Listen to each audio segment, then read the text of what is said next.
আপনারা তো অনেক রকম পরমান্ন খেয়েছেন, রান্না করেছেন। তো আমি আজকে একটা একাদশী স্পেশাল রাঙা আলু বা লাল আলু বা মিষ্টি আলু যাই বলুন তার একটা পরমান্ন তৈরি করেছি। এটা একাদশী স্পেশাল। একাদশীর দিনে আপনারা এরকম একটা প্রসাদ বাড়িতে তৈরি করবেন, ভগবানকে নিবেদন করবেন এবং প্রসাদ পাবেন। আর আমার মনে হয় খুবই ভালো লাগবে আপনাদেরকে, মানে অদ্ভুত টেস্ট হয়। তো আমার টিপস ফলো করে আপনারা অবশ্যই একাদশীর দিনে এরকম একটা ভোগ ভগবানকে নিবেদন করবেন। হরে কৃষ্ণ, প্রণাম। আমি সদানন্দিনী মালিনী দেবী দাসী, রাধারানীস কিচেনে আপনাদের সবাইকে স্বাগত। আজ আমি ভগবানের জন্য রাঙা আলুর পায়েস তৈরি করে দেখাবো। তো এই পায়েস বা পরমান্ন যাই বলুন, এটা তৈরি করতে আমি রাঙালু নিয়েছি। এই যে রাঙালু বা লাল আলু যাই বলুন আপনারা, অনেকে মিষ্টি আলুও বলে। এটা আমি 4টে নিয়েছি। আপনাদের যদি বেশি লাগে তো আপনারা একটু বেশি নেবেন।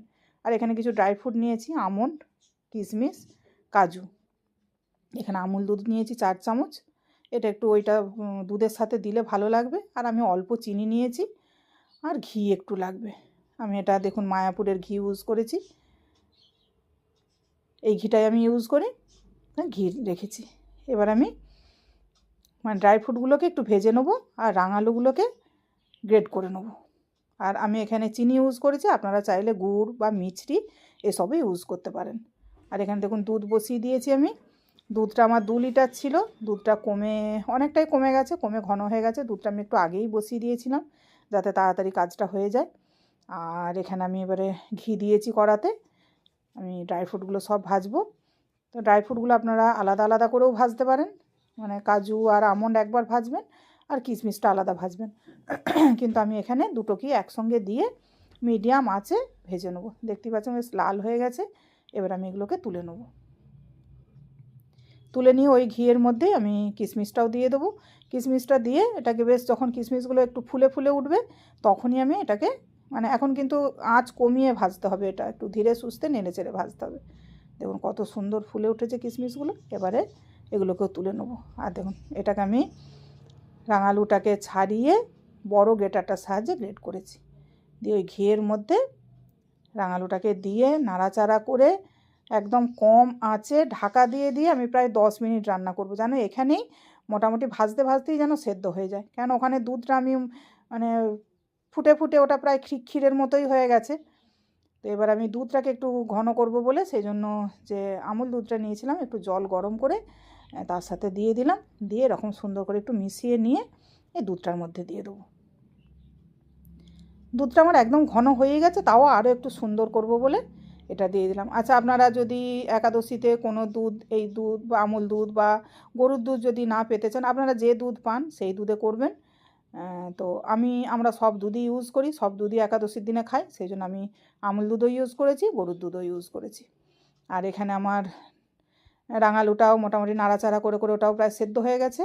ওটাকে আমি এবারে একদম ডাইরেক্ট দুধের মধ্যে দিয়ে দেবো। দুধটা ফুটে তো আমার একদম দেখতেই পাচ্ছেন কালার কত সুন্দর হয়ে গেছে, লাল হয়ে গেছে একদম।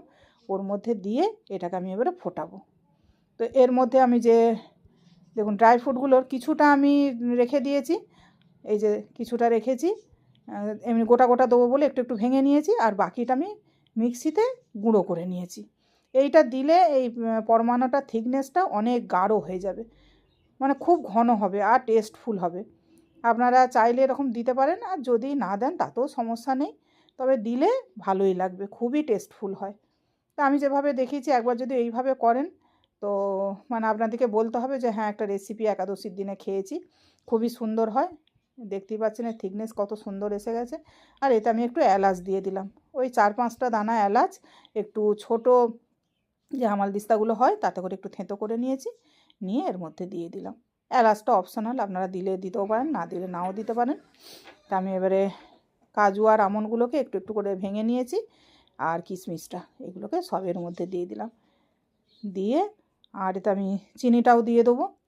আপনারা চাইলে মিষ্টি গুঁড়ো করেও দিতে পারেন, মিষ্টিটা যে যার পছন্দ মতো দেবেন। আমি যেহেতু দুধটা একটু বেশি দিয়েছি আর এটা যেহেতু মিষ্টি আলু, সেই জন্য চিনিটা আমি একটু কম দিয়েছি। আপনারা চাইলে একটু বেশিও দিতে পারেন, যেটা আপনাদের যেমন পছন্দ হবে সেই মতো আপনারা দেবেন। আর চিনিটা দিতেই দেখুন একটু গলেও গেছে, চিনিটা গলে যেতে একটু পাতলা মতো হয়ে গেছে। এই অবস্থাতেই কিন্তু আমি গ্যাসটা বন্ধ করে দেবো, কেন এর চেয়ে বেশি ঘন করবো না। যত ঘন হয়ে যাবে ঠান্ডা হলে, আর পরমাণু একটু ঠান্ডা অবস্থাতেই খেতে হয়, তো ঠান্ডা হয়ে গেলে এটা বেশি ঘন হয়ে যাবে, সেই জন্য আমি এই অবস্থাতেই নামিয়ে নেবো। দেখতেই পাচ্ছেন যে বেশ সুন্দর ফুটে গেছে। নিয়ে এটাকে আমি ঠান্ডা করব, তারপর ভগবানকে নিবেদন করব। দেখুন ঠান্ডাও হয়ে গেছে, কত থিকনেসটা কত সুন্দর, কত চাপ হয়ে বসে গেছে, আর দেখতেও কত সুন্দর হয়েছে। আমি তুলসীপত্র দেবো। হরে কৃষ্ণ। ভুল ত্রুটি হলে ক্ষমা করবেন। প্রণাম।